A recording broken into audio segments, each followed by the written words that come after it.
الرحيم. الحمد لله رب العالمين، والصلاة والسلام على سيد الأنبياء والمرسلين وخاتم النبيين سيدنا محمد وآله وصحبه أجمعين، ومن تبعهم بإحسان ودعا بدعوتهم إلى يوم الدين. أما بعد، قال الله سبحانه وتعالى في القرآن المجيد والفرقان الحميد: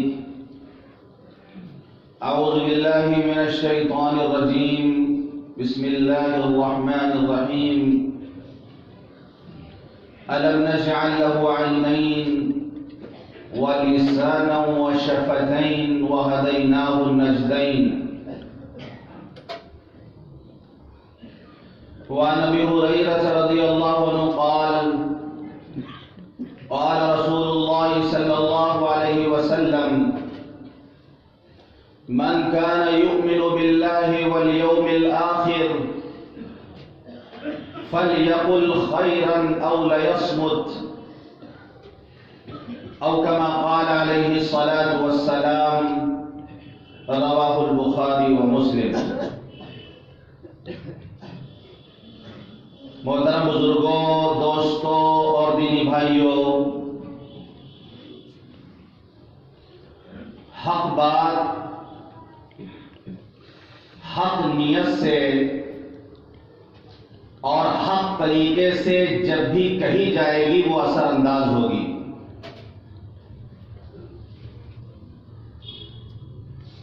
دل سے جو بات نکلتی ہے اثر رکھتی ہے، پر نہیں طاقت پرواز مگر رکھتی ہے. بسا اوقات ایسا ہوتا ہے کہ بات حق ہوتی ہے، بات صحیح ہوتی ہے، لیکن کہنے والے کی نیت صحیح نہیں ہوتی. بعض اوقات ایسا ہوتا ہے کہ بات بھی حق ہوتی ہے، بات بھی صحیح ہوتی ہے، کہنے والے کی نیت بھی صحیح ہوتی ہے، لیکن بات کہنے کا صحیح طریقہ نہیں ہوتا. تو صحیح بات صحیح نیت سے صحیح طریقے سے اگر کہی جائے تو سامنے والا متاثر ہوگا.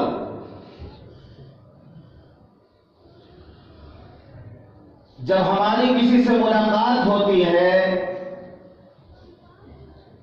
تو سب سے پہلا جو اثر پڑتا ہے سامنے والے پر وہ چہرے کا اثر پڑتا ہے.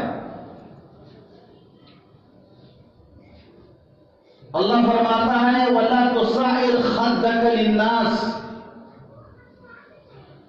لوگوں کے لیے اپنے چہرے کو مت کھلاؤ.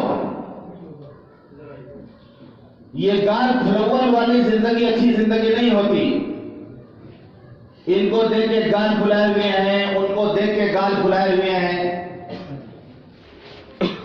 تو فرمایا: وَلَا تُصَعِّرْ خَدَّكَ لِلنَّاسِ، لوگوں کے لیے اپنے گال کو مت کھلاؤ.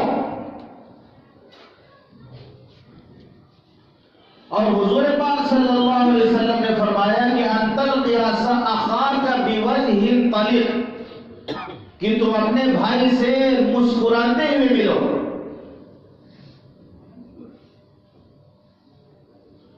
دوسرا جو اثر پڑتا ہے سامنے والے پر وہ ہماری بات کا، ہمارے انداز گفتگو کا. اللہ فرماتا: وَقُولُوا لِلنَّاسِ حُسْنًا، کہ لوگوں سے اچھی بات کرو.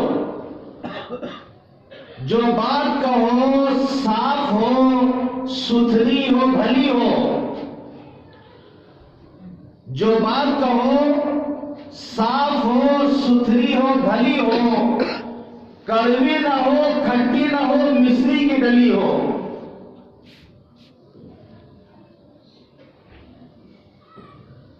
ایک بزرگ فرماتے ہیں کہ سب سے بدترین انسان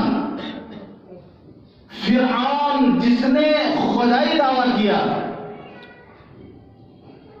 اور اس نے کہا لوگوں سے کہ انا ربکم الاعلی، کہ میں تمہارا رب اعلیٰ ہوں، میں سب سے بڑا رب ہوں۔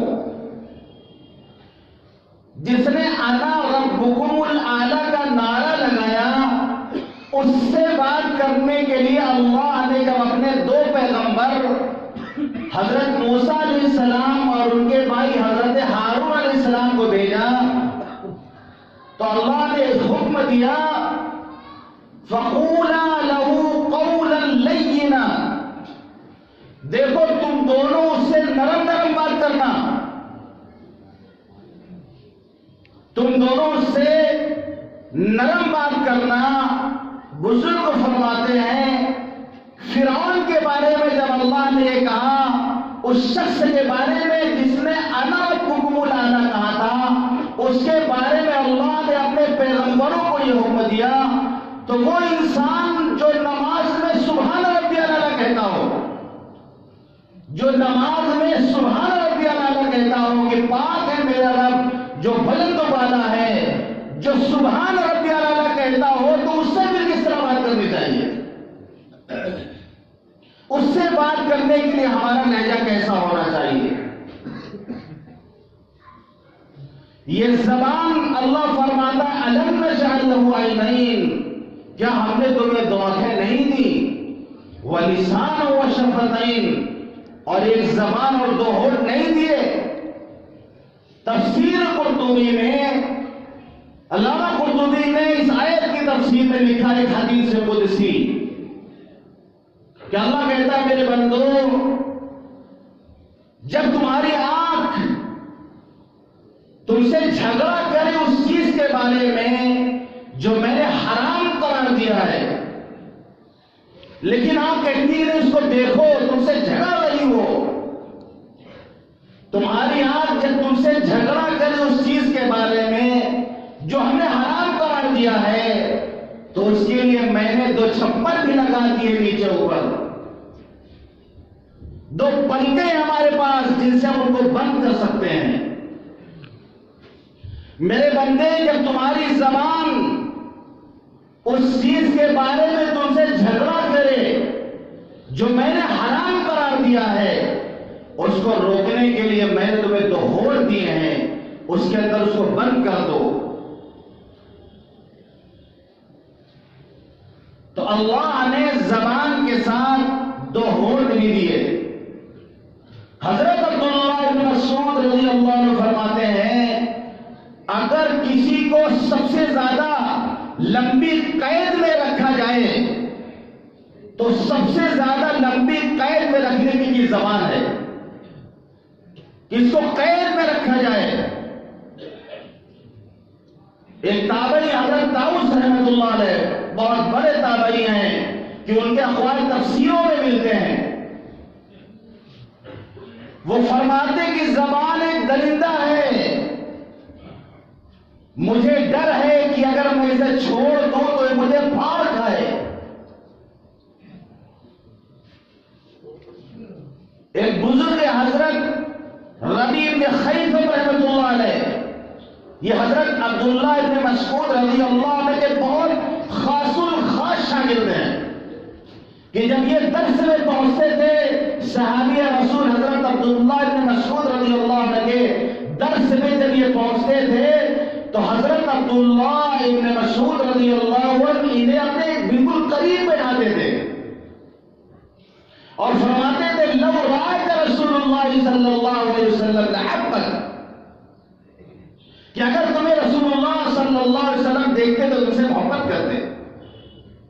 چونکہ وہ تابعی تھے، انہوں نے صحابہ کو دیکھا تھا، وہ صحابی نہیں تھے، تو حضرت عبداللہ بن مسعود رضی اللہ عنہ فرماتے ہیں لو رأیت رسول اللہ صلی اللہ علیہ وسلم لحبک، کہ اگر تمہیں رسول اللہ صلی اللہ علیہ وسلم دیکھتے تو تم سے محبت کرتے۔ اور حال یہ تھا کہ 20 سال تک زبان سے کوئی غلط بات نہیں نکالی۔ جب وہ کوئی بات کرتے تو ایک قلم کاپی رکھتے تو اس کو نوٹ کرتے رہتے تھے اور رات میں بھی اس کو پڑھتے تھے اور اپنا محاسبہ کرتے تھے کہ میں نے کیا غلط بولا، کیا صحیح بولا۔ مشکات شریف کی روایت ہے کہ حضرت عمر رضی اللہ عنہ حضرت صدیق اکبر سے ملنے گئے تو حضرت صدیق اکبر اپنی زبان کو باہر نکال کر مروڑ رہے تھے، زبان کھینچ رہے تھے، مروڑ رہے تھے۔ فرمایا اسی نے مجھے ہلاکت میں ڈالا ہے، اسی نے مجھے ہلاکت میں ڈالا ہے۔ اور وہ اپنے منہ میں کنکریاں رکھتے تھے لاک کرنے کے لیے، جیسے تالے لگا دیا جائے تو صدیق اکبر اپنے منہ میں کنکریاں رکھتے تھے تاکہ زبان نہ چلے۔ بعض لوگوں کی عادت ہوتی ہے سارا دن بات کرتے ہیں، وہ بہت بکولا بات ہوتے بعض لوگ۔ ظاہر سی بات ہے، انسان جب زیادہ بولے گا تو سچ بات کہاں سے لائے گا؟ جھوٹ بولے گا، جھوٹی جھوٹی خبریں بتائے گا، اس کو بات کرنے کے لیے چاہیے۔ جبکہ بھی میں نے روایت پڑھی ہے، بخاری مسلم کی روایت ہے، حدیث کے راوی ہیں حضرت ابو ہریرہ رضی اللہ عنہ، اور یہ بخاری و مسلم کی ایک روایت ہے جس کے راوی حضرت ابو شریح رضی اللہ عنہ وہ روایت کرتے ہیں کہ حضور پاک صلی اللہ علیہ وسلم نے ارشاد فرمایا، من کان یؤمن باللہ والیوم الآخر فلیکرم جارہ، کہ جو اللہ پر اور آخرت کے دن پر ایمان رکھتا ہے اس کو چاہیے کہ اپنے پڑوسی کا اکرام کرے۔ یہ اکرام مسلم، فرمایا اپنے پڑوسی کا اکرام کرے۔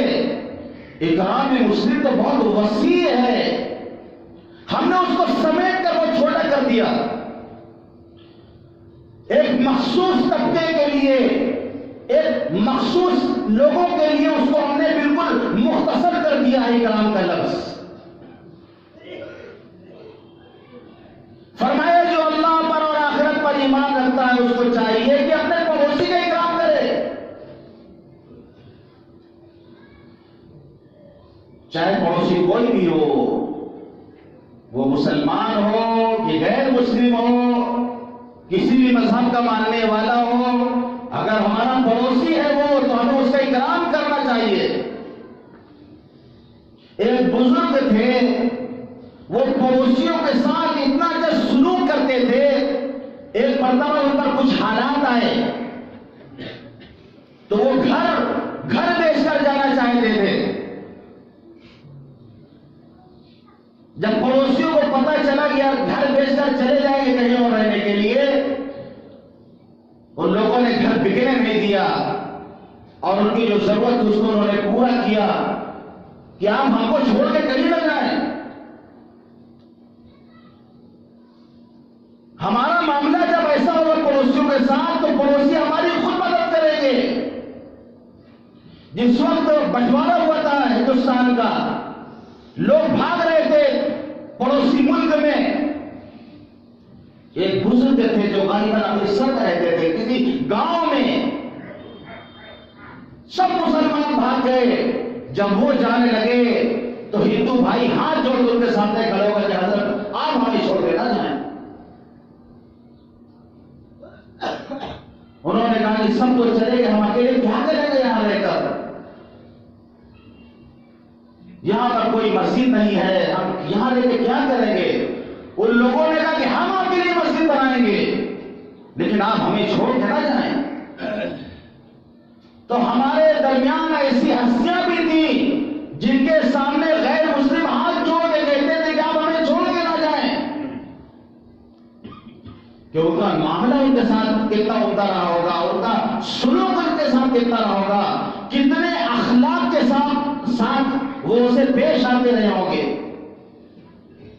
اور آج ہم پر زمین تنگ ہو رہی ہے، جینا ہمارا دوبر ہو گیا ہے، کچھ غلطیاں ہماری بھی تو ہیں، ہم نے اپنے مذہب کی سچی ترجمانی نہیں کی، ہم نے اپنے اذان کی سچی ترجمانی نہیں کی۔ تو فرمایا من کان یؤمن باللہ والیوم الآخر فلیکرم جارہ، جو اللہ پر اور آخرت پر ایمان رکھتا ہو اسے چاہیے کہ اپنے پڑوسی کا اکرام کرے۔ فرمایا من کان یؤمن باللہ والیوم الآخر فلیکرم ضیفہ، جو اللہ پر ایمان رکھتا ہو اس کے چاہیے کہ اپنے مہمان کا اکرام کرے، اپنے مہمان کا اکرام کرے۔ بخاری شریف کے الفاظ ہیں کہ اس کا حق، مہمانی کا حق ادا کرے۔ صحابہ نے کہا اللہ کے رسول مہمانی کا حق کیا ہے؟ آپ نے فرمایا ایک دن اور ایک رات۔ کسی کے یہاں کوئی مہمان آئے تو ایک دن اور ایک رات بہترین کھانا بنائے اس کے لیے۔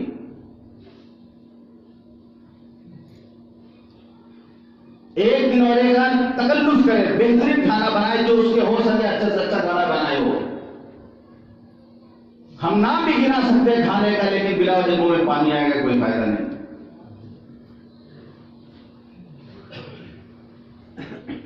فرمایا وَالضِّيَافَةُ ثَلَاثَةُ أَيَّامٍ، آگے آپ نے فرمایا مہمانی 3 دن ہوتی ہے۔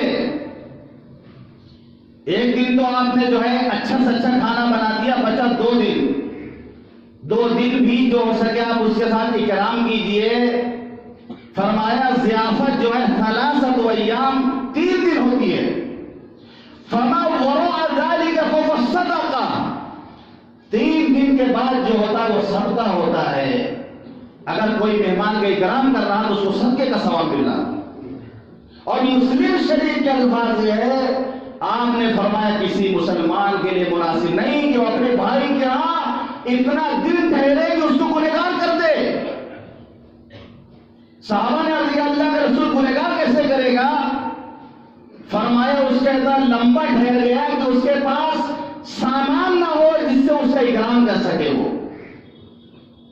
یہ نہیں کہ ہم کسی کا مہمانی میں گئے تو ڈٹے ہوئے ہیں، ہفتہ 10 دن 15 دن ڈٹے ہوئے جائے تو انہیں یہاں رشتے دار کے یہاں، بھائی ظاہر سی بات ہے سامنے والے سے بھگائے گا تو نہیں، رشتے داری کا معاملہ ہے۔ لیکن ہمیں سوچنا چاہیے، یہ تعلیم دی ہمارے نبی نے کہ مہمانی 3 دن ہے بس۔ آپ نے فرمایا کہ من کان یؤمن باللہ والیوم الآخر فلیکرم ضیفہ، جو اللہ پر اور آخرت کے دن پر ایمان رکھتا ہے وہ مہمان کا اکرام کرے۔ مولانا الیاس رحمۃ اللہ علیہ نظام الدین مرکز میں تھے، ایک مولانا پہنچ گئے، کاش کی جماعت کے ساتھی ملفوظات مولانا الیاس رحمۃ اللہ علیہ، مولانا یوسف صاحب رحمۃ اللہ علیہ کے ملفوظات پڑھیں، خدا کے واسطے پڑھیں اس کو۔ مولانا منظور ربانی صاحب نے لکھا ہے ملفوظات مولانا الیاس رحمۃ اللہ مرتب کیا انہوں نے، میں نے خود پڑھا ہے کہ مولانا پہنچ گئے، اتفاق سے دال پکی ہوئی تھی، مرکز میں دال پکی ہوئی تھی۔ مولانا الیاس رحمۃ اللہ علیہ بے چین تھے، گوشت کیوں نہیں پکا، بے چین تھے، پریشان تھے۔ ان کو پتا تھا کہ جو مولانا ہیں ان کو گوشت پسند ہے، ایسے بھی مولانا کا بدنام ہے کہ مرغا بہت کھاتے ہیں یہ لوگ، کہ مولانا لوگ جو ہے خوب مرغا کھاتے ہیں۔ تو میں نے اس سے پہلے بھی کہا تھا کہ اصل میں جب وہ مدرسے میں پڑھتے ہیں تو ان کو مرغا بہت بنایا جاتا ہے، جہاں غلطی کے استاد ان کو چلو مرغا بنو، تو طالب علمی کے زمانے میں اتنا مرغا ان کو بنایا جاتا ہے، تو جب وہ قربانی دے کر جب پڑھ لیتے ہیں تو پھر اللہ کہتا ہے کہ تم ہمارے لیے بہت مرغا بنے ہو، اب مرغا بن کر تمہارے پاس آیا کرے گا، اب مرغے کی دعوت تمہاری ہوا کرے گی۔ لیکن یہ کہنے کی بات ہے، ہر عالم ایسا نہیں ہوتا ہے۔ کچھ ہوتے ہیں جو میدا پرست، جو کھانے کے شوقین جو علماء ہوتے ہوں گے، کچھ ایسے ہوتے ہوں گے، ورنہ علماء ایسا نہیں ہوتے۔ جو عالم ربانی ہوتا ہے وہ ایسا نہیں ہوتا ہے۔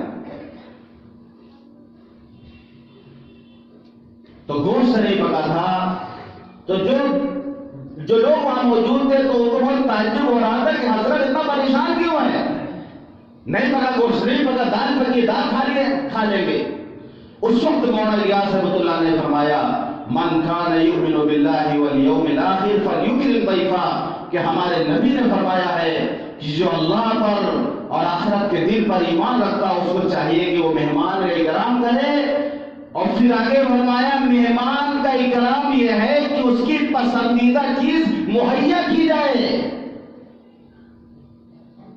مہمان کے اکرام کا حق یہ ہے اس کی پسندیدہ چیز مہیا کی جائے. فرمایا یہ تو عام مہمانوں کے بارے میں ہے. فَكَيْفَ بِأَضْيَافِ اللَّهِ وَأَضْيَافِ رَسُولِهِ. ان مہمانوں کا اکرام کیسے ہونا چاہیے جو اللہ اور اس کے رسول کے نام پہ اکٹھا ہوتے ہوں. فَكَيْفَ بِأَضْيَافِ اللَّهِ وَأَضْيَافِ رَسُولِهِ. ان مہمانوں کا کتنا اکرام ہونا چاہیے. کاش کی کتابیں ہمارے ساتھی پڑھیں, مطالعہ کریں, اکرام مسلم کے مفہوم کو سمجھیں گے, مولانا الیاس رحمۃ اللہ علیہ کے دعوت کے مزاج کو سمجھیں گے, دعوت کے کام کو بدنام نہ کریں. آگے حضور پاک صلی اللہ علیہ وسلم فرماتے ہیں من کان یؤمن باللہ والیوم الآخر فلیقل خیرا او لیصمت.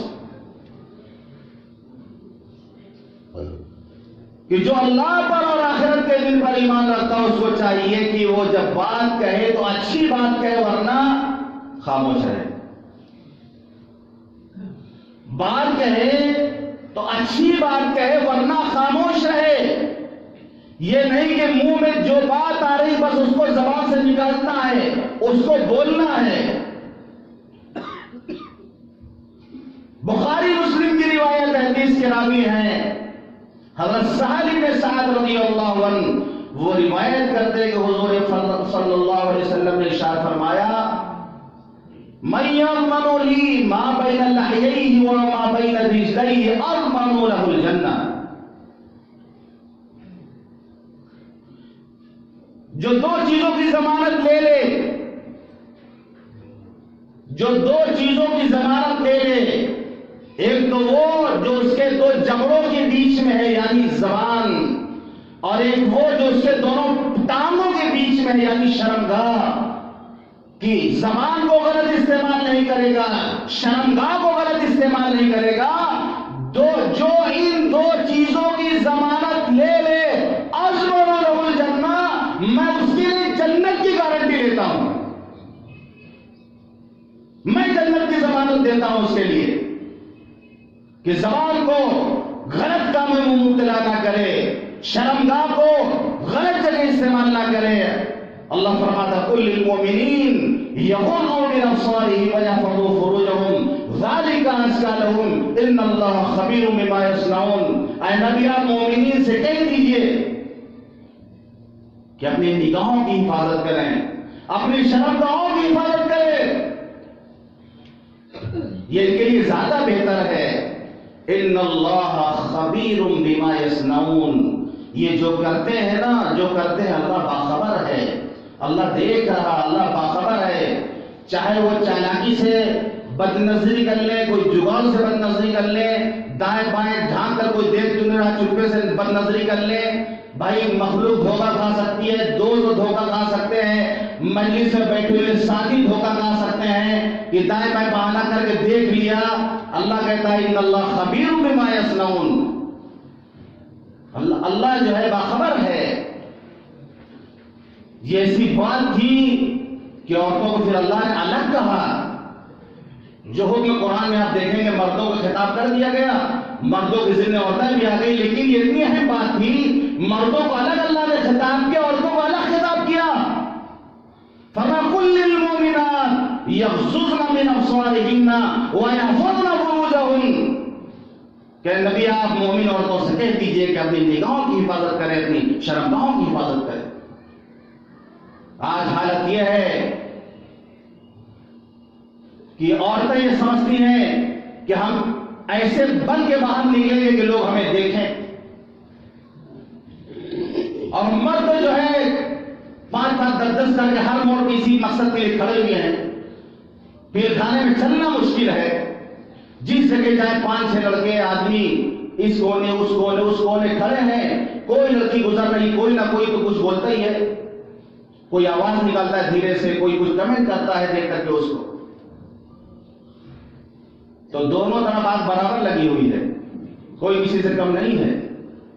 وہ اس لیے بس سمجھ کے نکلتی ہیں تاکہ لوگ ہمیں دیکھیں. اور مرد بیچارے کھڑے کہتے ہیں کہ حسن میں بنتا ہوں تو دیکھنے والے کیا قصور بنتا ہے. یہ آئی اسی لیے بیچاری اتنا محنت انہوں نے کیا ہے, نہیں دیکھیں گے تو ان کی محنت برباد ہو جائے گی.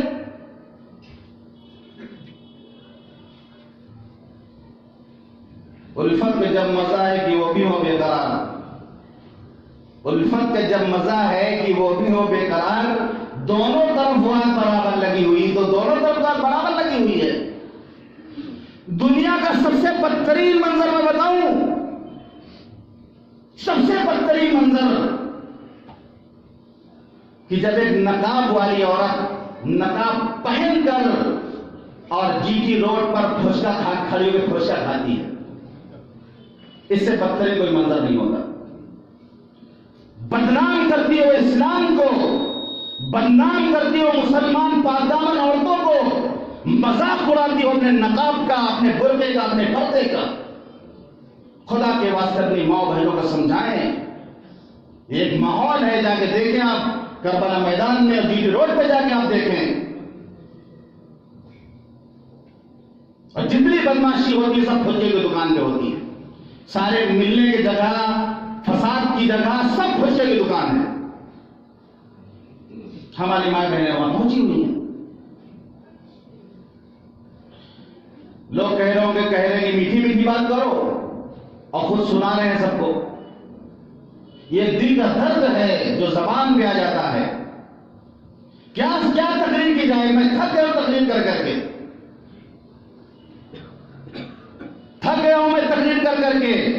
کس طرح ہم سمجھائیں آپ لوگوں کو, کس طرح ہم سمجھائیں محلے والوں کو, کہاں سے ہم الفاظ ایسے لائیں جو اثر انداز ہو.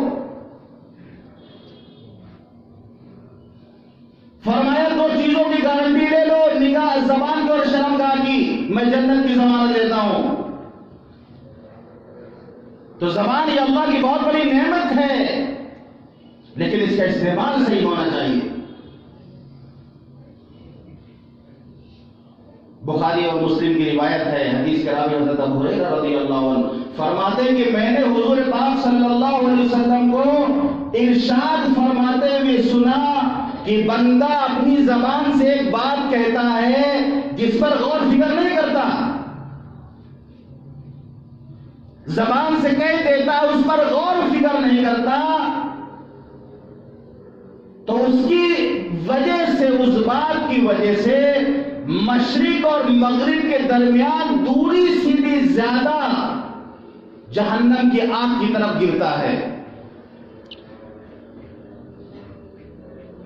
یعنی بولنے کو تو بول دیا, کہنے کو تو اس نے کہہ دیا, لیکن دھیان نہیں دیتا کہ میں کیا بول رہا ہوں, میں کیا کہہ رہا ہوں.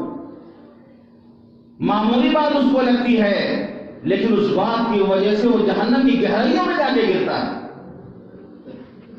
تو زبان یہ اللہ کی نعمت ہے, بہت بڑی نعمت اللہ نے دی ہے, اور جو ہے اسی لیے دی ہے کہ ہم اپنے معافی ضمیر کو ادا کر سکیں.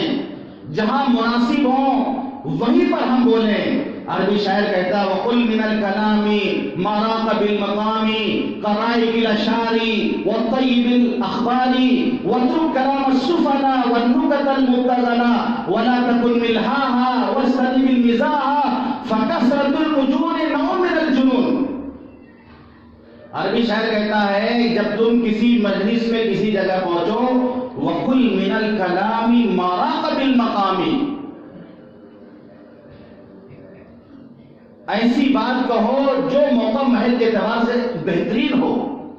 یہ نہیں کہ مولانا آپ کا پنکھا بہت گندا ہے, یا کی چھت بہت ٹوٹنے والی ہے, لکڑی کی چھت, یہی دیکھنے کے لیے آپ آ گئے ہیں. مجلس میں ایسی بات کرو جو موقع محل سے ہو. وَقُلْ مِنَ الْكَلَامِ مَا رَاقَ بِالْمَقَامِ كَرَائِقِ الْأَشْعَارِ وَطَيِّبِ الْأَخْبَارِ, جیسے اچھا شعر آپ نے پڑھ کے سنا دیا, کوئی عمدہ خبر آپ نے بتا دی. وَاتْرُكْ كَلَامَ السُّفَهَاءِ, بیوقوفوں کی باتیں چھوڑ دو. وَالنُّكَتَ الْمُبْتَذَلَةَ